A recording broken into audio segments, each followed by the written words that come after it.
यह प्रसंग उस समय का है जब शिव विवाह का बारात मैना और हिमाचल के दरवाजे पहुंचा। बारात को देखकर नगर में हाहाकार मच गया। स्त्रियां भागने लगी। मैना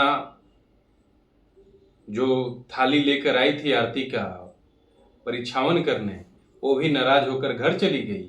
शिव जी लौटकर जनवासे चले गए और मैना नारद जी की बुराइयां कर रही है और रो रही है।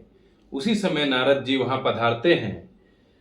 गोस्वामी तुलसीदास गोस्वामी जी लिखते हैं मानस में, तेहि अवसर नारद सहित अरु ऋषि सप्त समेत, तेहि अवसर नारद सहित अरु ऋषि सप्त समेत, समाचार सुनी तुहिनी गिरी गौ ने तुरत निकेत। इस समाचार को सुनते ही हिमाचल उसी समय नारद जी और सप्त ऋषियों को साथ लेकर अपने घर गए। तब नारद सबहि समुझावा, पुरुष कथा प्रसंग सुनावा, मैं ना सत्य सुनहु मम बानी, जगदम्बा तो सुता भवानी। नारद जी कह रहे हैं, मैना को समझा रहे हैं, सबको समझा रहे हैं और कह रहे हैं, मैं ना सत्य सुनहु मम बानी, जगदम्बा तो सुता भवानी। नारद जी पूर्व जन्म की कथा सुनाकर सबको समझा रहे हैं और मैना को कह रहे हैं, हे मैना, तुम मेरी सच्ची बात सुनो। तुम्हारी यह लड़की कोई आम लड़की नहीं है, यह साक्षात जगत जननी भवानी है।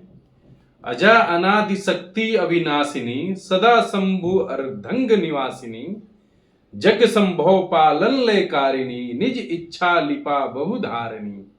यह जन्मा अनादि और अविनाशी शक्ति है, सदा शिव जी के अर्धांग में ही रहती है।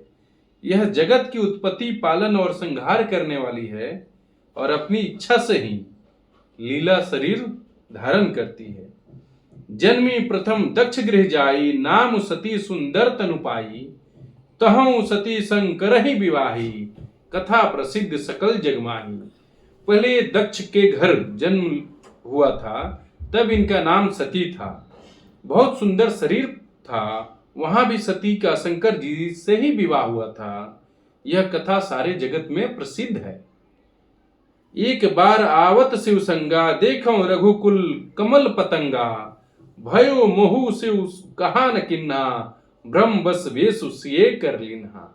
एक बार इन्होंने जब सती के रूप में थी, शिव जी की अर्धांगिनी, शिव जी के साथ आते हुए रघुकुल रूप के कमल के सूर्य प्रभु श्री रामचंद्र जी को देखा, तब इनके मोह हो गया, इनके मन में मोह आया और इन्होंने शिव जी का कहना ना मानकर ब्रह्म बस सीता जी का वेश धारण कर लिया। सिए वेशु सती जो किन्हते ही, अपराध शंकर परिहरी, हर बिरह जाई बहोरी, पितु के यज्ञ जोगावलन जरी।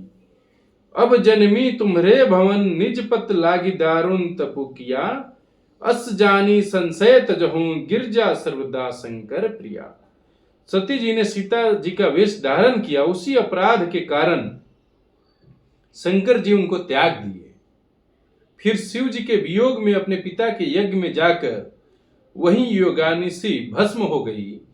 अब इन्होंने तुम्हारे घर जन्म लेकर अपने पति के लिए कठिन तप किया है, ऐसा जानकर संदेह छोड़ दो।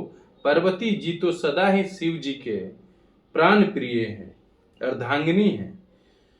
सुनी नारद के वचन तब सब कर मिटा विषाद, सुनी नारद के वचन तब सब कर मिटा विषाद, छन महु व्यापयु सकल पूर घर घर यह संवाद।